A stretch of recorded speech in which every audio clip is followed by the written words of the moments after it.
السلام علیکم ورحمۃ اللہ وبرکاتہ۔ الحمد للہ رب العالمین والصلاة والسلام علی رسولہ الکریم نبینا محمد وعلی آلہ وصحبہ اجمعین وعلی من تبعہ بإحسان الی یوم الدین، اما بعد۔ قال اللہ تعالی فاستقم كما أمرت ومن تاب معك ولا تطغوا إنه بما تعملون بصير۔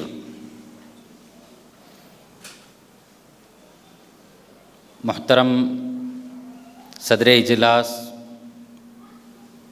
علماء کرام، مہمانان عظام، پردہ نشین ماؤں اور بہنوں، حمد و صلوات کے بعد سورہ ہود کی ایک آیت کریمہ میں نے آپ کے سامنے تلاوت کی ہے۔ اس آیت میں اللہ رب العالمین نے ارشاد فرمایا فاستقم کما امرت، کہ تمہیں جیسا حکم دیا گیا ہے ویسے استقامت اختیار کرو، دین پر جمے رہو۔ اس آیت کریمہ میں جو حکم ہوا ہے، ہم اور آپ اگر اس حکم پر غور کریں تو ہمیں یہ بات واضح طور پر سمجھ میں آتی ہے کہ دین پر استقامت ہماری خواہشوں کے مطابق نہیں، ہماری رائے کے مطابق نہیں، یا ہمارے اپنے عقل یا ہماری سوچ کے مطابق نہیں، بلکہ صاف طور پر اللہ رب العالمین نے کہا کہ کما امرت، کہ تمہیں جیسے حکم دیا گیا ہے ویسے دین پر ثابت قدم رہو، ویسے استقامت اختیار کرو۔ تو یہیں پر یہ بات ہمیں سمجھ میں آ جاتی ہے کہ دین پر استقامت جیسا حکم ہوا ہے ویسے رہنا ہے، تو اس کے لیے جو احکام ہیں اس کا علم حاصل کرنا ہمارے اور آپ کے لیے، ایک مسلمان کے لیے بے حد ضروری ہے۔ رسول اللہ صلی اللہ علیہ وسلم نے، وہ مشہور حدیث ہے کہ آپ صلی اللہ علیہ وسلم نے ایک سیدھی لکیر کھینچی اور دائیں بائیں اور بھی خطوط لکیریں کھینچیں، اور صحابہ کو مثال دیتے ہوئے فرمایا کہ یہی سیدھا راستہ ہے، یہی صراط مستقیم ہے، اگر تم دائیں بائیں اگر جاؤ گے تو راہ استقامت سے تم گمراہ ہو سکتے ہو۔ تو راہ استقامت جو ہے، سیدھا راستہ جو ہے، وہ راستہ کون سا ہے، اس کا علم ہمیں اور آپ کو حاصل کرنا ضروری ہے۔ لسان نبوت میں مختصر طور پر ان الفاظوں میں ارشاد فرمایا گیا طلب العلم فریضۃ علی کل مسلم، کہ ہر مسلمان پر علم حاصل کرنا فرض ہے، واجب ہے۔ کون سا علم؟ جو علم اس کو اللہ کی جانب پہنچائے، توحید کی دعوت دے، توحید کا علم اس کے پاس ہو، عبادات کا علم ہو، واجبات اور فرائض کا علم ہو، جو اللہ تعالیٰ نے اوامر اس کے اوپر رکھے ہیں اس کا علم ہو، جو نواہی سے منع کیا ہے، نواہی بتائے ہیں، اس کا علم ہو۔ جب تک یہ علم نہیں ہوگا انسان راہ استقامت اختیار نہیں کر سکتا۔ ہمیں اور آپ کو شریعت اسلامیہ نے ہر معاملے میں علم حاصل کرنے کی ترغیب دلائی ہے۔ عقیدے کا اگر معاملہ ہے تو اللہ نے کہا کہ فَاعْلَمْ أَنَّهُ لَا إِلَٰهَ إِلَّا اللَّهُ، کہ تم اس بات کا علم حاصل کر لو، یہ جان لو کہ اللہ کے علاوہ کوئی الہ نہیں ہے۔ عبادات کے تعلق سے رسول اللہ صلی اللہ علیہ وسلم نے فرمایا کہ صلو کما رأیتمونی اصلی، کہ میں جیسے نماز پڑھ رہا ہوں ویسی نماز تم پڑھو۔ اور ایک صاحب غیر طریقے سے نماز پڑھ رہے تھے، آپ صلی اللہ علیہ وسلم نے بارہا انہیں ٹوکا اور کہا کہ ارجع فصلی فإنک لم تصلی، تم لوٹو، دوبارہ نماز پڑھو، تم نے نماز نہیں پڑھی۔ کیوں؟ اس لیے کہ وہ تعلیمات نبوی کے مطابق، صحیح احکامات کے مطابق وہ نماز ادا نہیں ہو رہی تھی۔ محترم حضرات، ہمیں اور آپ کو حکم دیا گیا کہ ہم دین کا جو بھی کام کریں، جو بھی عمل کریں، وہ اچھے طریقے سے کریں، اس میں مضبوطی ہو، اس میں پائیداری ہو، اس میں استحکام ہو، اس میں ہمیشگی ہو۔ رسول اللہ صلی اللہ علیہ وسلم نے فرمایا کہ ان اللہ یحب اذا عمل احدکم عملا ان یتقنہ، کہ تم میں سے اگر کوئی شخص کوئی عمل کرتا ہے تو اس عمل میں اتقان ہونا چاہیے، اس عمل کے اندر بہتری ہونی چاہیے، مضبوطی ہونی چاہیے۔ اور ایک حدیث میں فرمایا کہ ان اللہ عز وجل کتب الاحسان علی کل شیء، کہ صرف عبادات کے معاملے میں نہیں بلکہ زندگی کے ہر امور میں، شریعت کی تعلیمات کے ہر امور میں اللہ رب العالمین نے یہ بات لکھ دی ہے کہ انسان جو بھی کام کرے وہ احسان کے درجے میں کرے، بہتر سے بہتر عمل کرے۔ بہتر سے بہتر عمل اسی وقت ہو سکتا ہے جب ہم اور آپ اس کا علم حاصل کریں، اس کے بارے میں ہم معلومات حاصل کریں۔ اور صحابہ کرام کا یہ شیوا تھا کہ وہ رسول اللہ صلی اللہ علیہ وسلم سے سوالات کرتے، علم حاصل کرتے، معلومات حاصل کرتے کہ ہمیں فلاں کام کرنا ہے، وہ عمل کیسے کیا جائے، وہ حکم فلاں معاملے میں کیسے حکم، اللہ تعالیٰ کا حکم کیا ہے، رسول اللہ کا حکم کیا ہے، تعلیمات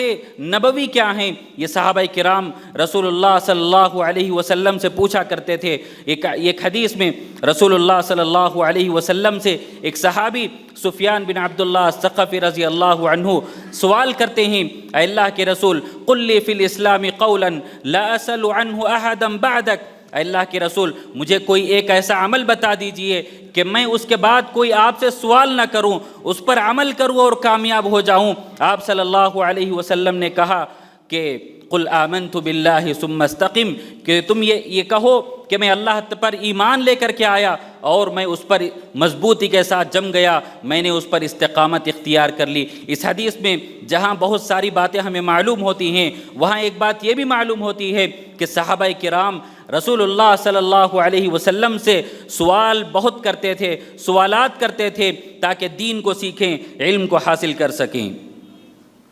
تو ہمیں یہ بات سمجھ میں آتی ہے کہ استقامت جو ہم اختیار کرنا چاہتے ہیں، استقامت اللہ تعالیٰ کے اوامر کی پابندی اور نواہی سے اجتناب کرنا اور اس پر مداومت اختیار کرنا، کہ جب ہم یہ بات چاہتے ہیں تو اس کے لیے علم حاصل کرنا بے حد ضروری ہے۔ شرعی ضابطوں کے مطابق علم حاصل کر کے ہم اور آپ استقامت کی راہ اختیار کر سکتے ہیں، ورنہ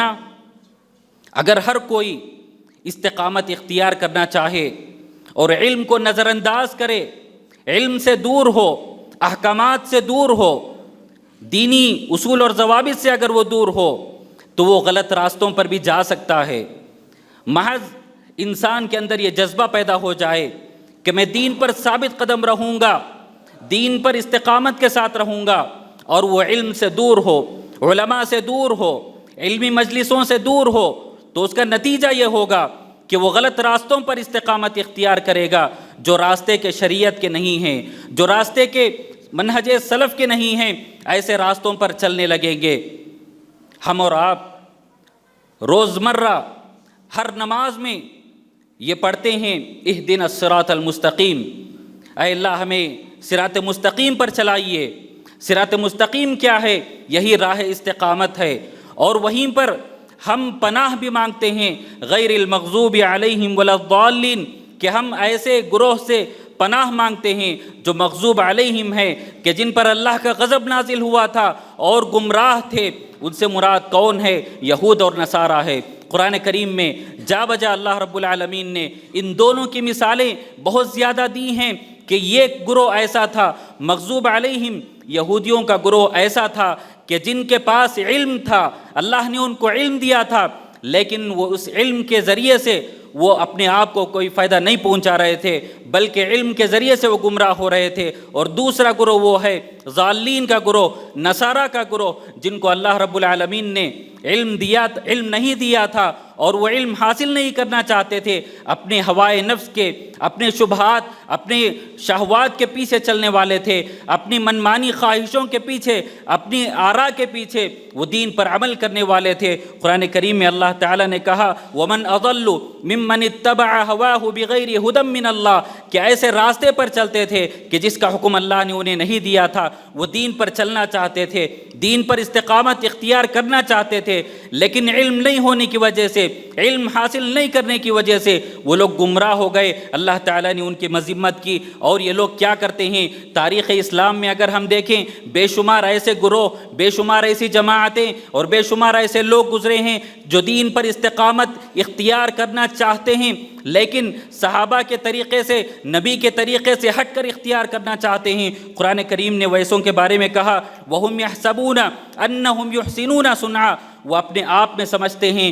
کہ ہم اچھا کام کر رہے ہیں، لیکن حقیقت میں وہ اچھا کام نہیں کر رہے ہیں۔ اور ایک آیت میں بتایا أَفَمَنْ زُيِّنَ لَهُ سُوءُ عَمَلِهِ فَرَآهُ حَسَنًا، ایسے لوگوں کے ساتھ شیطان کھیلتا ہے جو علم کے راستے سے ہٹ جاتے ہیں، علم حاصل نہیں کرتے، شیطان ان کے ساتھ کھیلتا ہے، ان کے برے اعمال کو اچھے بنا کر پیش کرتا ہے، ان کے خراب کاموں کو مزین کر کے پیش کرتا ہے۔ فَرَآهُ حَسَنًا، ان کے غلط کام ہیں، لیکن شیطان ان کو دکھاتا ہے کہ تم اچھا کر رہے ہو۔ تو ضرورت اس بات کی ہے کہ راہ استقامت میں علم کا بہت بڑا کردار ہے۔ ہمیں اور آپ کو چاہیے کہ ہم جب دین پر ثابت قدم رہنا چاہتے ہیں، راہ استقامت پر چلنا چاہتے ہیں، تو شریعت کا جو علم ہے، کتاب اللہ اور سنت رسول اللہ کا جو علم ہے، وہ علم حاصل کریں، علماء کی مجلسوں میں بیٹھیں اور شرعی ضابطوں کے مطابق علم حاصل کریں۔ اسی وقت ہم صحیح معنی میں استقامت کی راہ پر چل سکتے ہیں۔ اللہ تعالیٰ سے دعا ہے کہ اللہ تعالیٰ ہمیں اور آپ کو استقامت کی راہ اپنانے کی توفیق نصیب فرمائے، اور غلط طریقوں سے جو گمراہ فرقے ہوتے ہیں اللہ تعالیٰ ان سب سے ہمیں محفوظ رکھے۔ اللہ تعالیٰ ہمیں اور آپ کو کہنے، سننے اور عمل کی توفیق نصیب فرمائے۔ آمین، تقبل یا رب العالمین، وصلی اللہ علی النبی الکریم، والسلام علیکم ورحمۃ اللہ وبرکاتہ۔